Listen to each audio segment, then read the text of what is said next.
Hey there, football fans. My name is Derek P. Fields, and welcome to the Gridiron Blitz, where we talk all things Detroit Lions. Well, ladies and gentlemen, we are one day closer to Detroit Lions football. I am going to take a little bit of a YouTube vacation. Please enjoy these videos of rarely before seen videos that only a few of my subscribers may or may not remember. This is before the Detroit Sports Alliance and when I was just starting to embark on my Detroit Lions YouTube journey. So without further ado, let's take a look at some of the greatest hits from the Gridiron Blitz, and I will see you at training camp. Holy grail.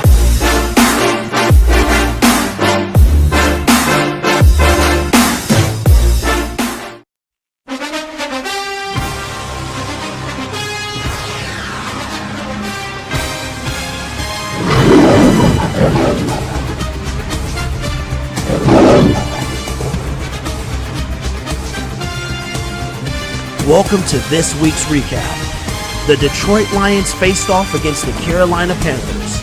Were they able to get the victory, or did the Lions drop their fourth in a row? Be sure to subscribe, hit the thumbs up button, and stay tuned for more videos. And now, introducing your host, Derek P. Fields.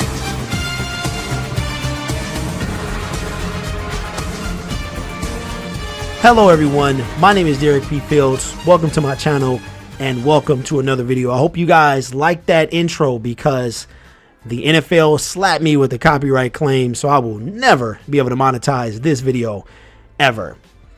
Anyway guys, thank you so much for watching. Please do me a favor, hit that subscription button, give me a thumbs up or a thumbs down. We got some haters out there, but that's okay. Maybe they're just hating on the good looks. Anyway, the Lions get the victory today. I cannot believe it. I've got Bubbles here with me. He's right here. He had some stuff to say, but Bubbles is we gonna talk to Bubbles a little bit later.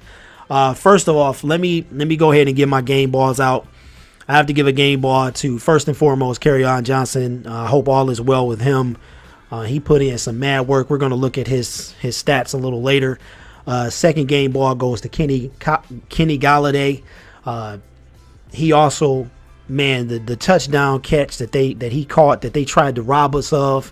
I know that the NFL has to look at every scoring play, but my man stretched out with probably one of the best catches of the year. So Kenny Golladay is definitely the real deal. Game ball to him.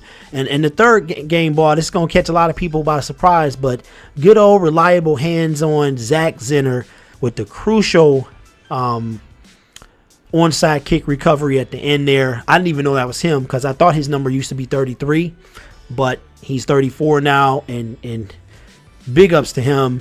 I can pass awards out over the whole team. The defense played pretty good, almost phenomenal. Matthew Stafford only got sacked, I believe, one time, but we'll look at the box score with the stats a little later. But I cannot believe it. I really had them losing this game.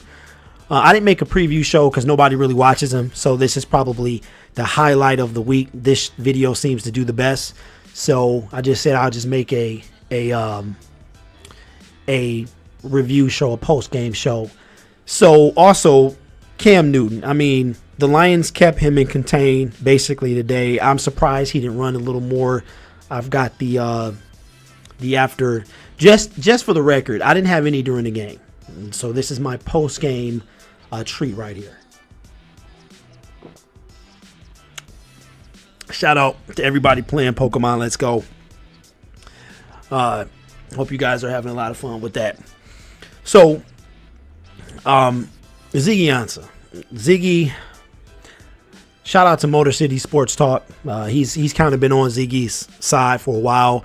Said if he came back and had a phenomenal second half, then it wouldn't be all wasted. Right now, his season is definitely wasted, but he put in some work today. A crucial, I want to say a sack or two, but he got one sack of Cam Newton. That was huge. Also, what is up with the kickers? I mean, nobody can hit it's something about the Lions. I don't know what it is, whether they're in Ford Field or away. People cannot kick kicks against the Lions. I think this guy missed two, And shout out to the, you know what? I'm gonna have to split that last game ball with Zach Zinner and the defense on the last stand. Even though they only rushed 3 and number 13 was wide open. They had enough pressure on Cam that he overthrew him, but he was wide open.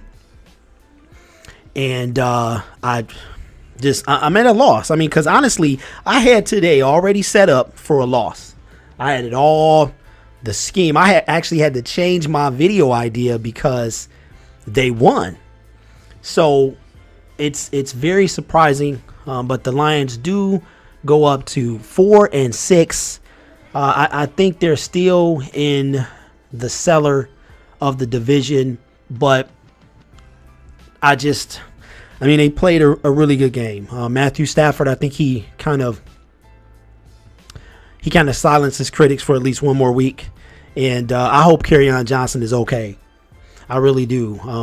You knew it was coming, some type of injury, because the man was putting in work. LeGarrette Blount, I'm going to send him some new shoes, because obviously the shoes that he got, he was slipping and sliding all over the place. Shout out to Theo Riddick, who showed up today, got some big crucial catches. Didn't really miss Golden Tate too much. Ellington has some big catches too. I guess they don't really trust TJ Jones. He was returning kicks, so I'm not sure what's going on between. Just got a shout out from not a shout out, but see that Everything King post a video, so I'm sure he'll have about 1,000 views in an hour. But anyway, I'm gonna try and make this video under 15 minutes. Appreciate you guys. The video got to 500. I want to say it was like 550 by this morning, so we just made it. I'm still not drinking the Kool-Aid, not at all. Lions got a lot of stuff to really prove. I don't know what happened in the rest of the division. Let me see. Minnesota, they play tonight. Chicago and Green Bay already lost, so that was huge. But I guess we probably would need Minnesota to win tonight's game to kind of even have a chance. But that's a whole, we got to win this Thanksgiving game against the Bears, right? So that's, but let's just kind of sit on these 3 days with this victory. This victory was huge. So let's take a look at the box score. Lions had 20 first downs to Carolina's 20 first downs. Passing first downs 11. Detroit had 11, and Carolina had 16. Rushing first downs, Detroit had 9. Kerryon Johnson was putting in work. I mean, there was a play that he ran one way, it was clogged up. He took off the other way, got the first down. He didn't get the first down, but he put in some work. But he made something out of nothing. A third down efficiency, they both were terrible. 5 for 11 for Carolina and 4 for 12. And the Lions did not have to go for a fourth down. Shout out, you know what? Let's just go kind of talk about this for 1 second. The media is not going to respect it. We know the media doesn't respect the Lions. The Detroit fans are the only ones that respect the Detroit Lions. But they didn't respect. I don't believe that it was that they didn't believe in Graham Gano. His first 2 misses were today. Maybe it was a confidence thing. I think that they don't respect the Lions. They don't. So they went forward on 2, and it cost them. But we'll take it.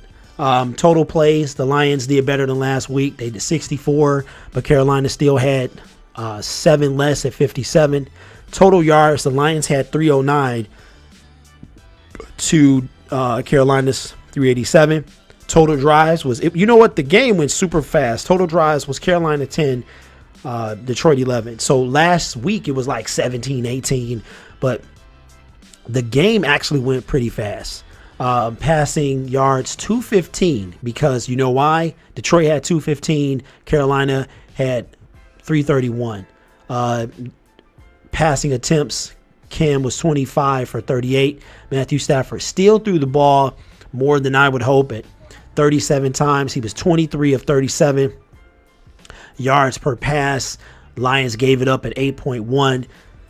While they had 5.7. Interceptions thrown, Cam threw the interception to, I forgot the dude's name, but yeah, he made a fantastic play. Matthew Stafford did only get sacked 1 time, and the Lions got sacked Cam 3 times for a loss of 26 yards. Rushing, the Lions had 94 rushing yards to Carolina's 56. So the Lions showed up to play today. 26 rushing attempts. So everyone says that when the Lions are balanced, they win the games. Even Rondé Barber and the other guy was saying the same thing. The Lions had 3.6 yards per rush to Carolina's 3.5. So it wasn't a big difference there. And the Lions went 66% in the red zone, and Carolina went 75 at 3 for 4. The Lions were 2 for 3. Penalties, I cannot believe I'm looking at it. It was 3 penalties called the entire game. It was 1 called on the Lions, which is I don't know if that'll ever happen again, and 2 called on the Carolina Panthers. Cannot believe it. Lions had no turnovers, of course, and Carolina had the 1 interception. And the Lions held the ball 3 minutes longer than the Carolina Panthers. So the Lions won most of the categories in this matchup, and that was the way they were able to get the victory. Galladay had 8 receptions, 1 touchdown for 113 yards. So they wanted to give the game away at the end, and I really thought they were. And honestly, whoever that was that came off the Cam's right side, I don't know who it was, but they pressured him enough for the 2-point conversion, enough that he overthrew number 13. What's up with Devin Funches? I mean, he was dropping everything. So the line, any given Sunday, the Lions, they wanted to give it away. They really did. So amazingly, the Lions got the victory. So it's not a lot to really talk about when they win. I think my material is better when they lose. But let's look at the standings. So the Lions are still in fourth place in the division at 4-6. So tonight's game is huge, but it's not really. I mean, we have to worry about what we can do Thursday over what happens tonight. I'm tired of being in this situation though, where we're counting on other teams to lose. We need to. 4 years ago, we were 7-3, and I think we were, up until this week, we were first place in the division. But we had to hold on to it for another 7 weeks, and we all know what happened there. But if Minnesota can get the win today, then Chicago will still be in first place, but it'll kind of put some type of, I mean, this win today, let's not overlook how huge it was. It was giant. The Lions, with this win, stayed into playoff contention. So let's look at the conference. Did they move up at all? I know we got half the week to go, or half the games to go. 16, 15, 14, 13, 12. I want to say they moved up 1. They moved up 1 to number 12 instead of 13. Falcons, I think they got the win. But it's actually wide open. It really is. So right now they're still projected as the 13th seed. So let's not get ahead of ourselves, because Thursday we could be talking about same old Lions with the loss. So anyway, guys, not a lot to go on this week. Like I said, I was really expecting a loss. I'm actually completely surprised. Even at the end when it looked like they were going to give it up, I'm just like, oh, I'm going over this material in my head like, oh, I know what I'm going to say. I know what I'm going to have Bubbles do, all this other stuff. But they got the victory. So, Bubbles, what you got to say? Okay. All right, Bubbles want me to stop talking about him. He told me to be happy with this win. And he wants me to brush his mane. So, I'll get to that later. Everybody say hi to Bubbles right here. Yeah, I'm sure he's going to have a lot more to say this coming week. So anyway, guys, thank you so much for watching. It's Derek P. Fields. Thank you for supporting the video. Do me a favor, like I said, hit that subscription the subscription button for more videos. And make sure you hit the bell as well. And we will do it. But the Lions get the victory. I cannot believe it. I'm going to make this under 15 minutes. On to the next. I do believe it is the Chicago Bears. Let's look at week 12. And I want to say we usually have the early game, right? So I want to say will be the first game played. We start off week 12 at the Bears. So just imagine, just get us a thought real quick. How soon this division can tighten up if the Lions get the victory. I know I'm getting ahead of myself, but if they win Thursday and Minnesota can win today, then all of a sudden the Lions are in contention. We know they're not going to get any respect, but they turn their season around. So shout out to the Detroit Lions. Shout out to the fans. I noticed a lot of them seats behind the end zone were wide open, but they still went down there. I guess they wanted Kool-Aid instead of something more strong. So anyway, guys, thank you so much for watching. I will catch y'all on the next video. Derek is out. Peace. Bubble says bye. Holy Grail.